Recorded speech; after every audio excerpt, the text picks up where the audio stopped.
A woman in Detroit has been charged with murdering her friend with a slow cooker during a political argument. The woman who's been charged is Tawana Sullivan. She killed her friend Cheryl Livey. And apparently, when authorities showed up to the scene, Livey had serious injuries, including injuries on her head, her face, and her mid-back. According to reports, she was also discovered barely breathing with the cord of the busted slow cooker around her neck in her apartment.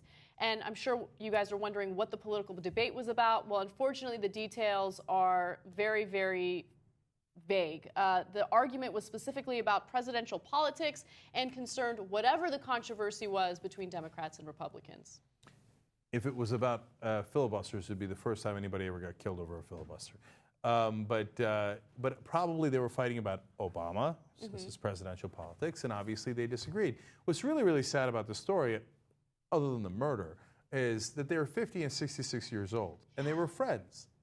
And they're hanging out, and they got a slow cooker. It's cooking along. It's taking its time, as it's wont to do. And then they get into this horrible fight, and Jesus, a 50-year-old, I don't know, to a 66-year-old, hitting her with it, blood splattered on the walls, and then that's still not enough, and tying the cord around the neck, etc. I mean, it's so gruesome. And so, I mean, you know, look, politics gets dirty in Washington, but at least they're just bribing each other. Right? I know. I mean, this just made me realize that I need to keep a cool head about situations and never resort to slow cookers when I get upset. Yes, put the slow cooker down.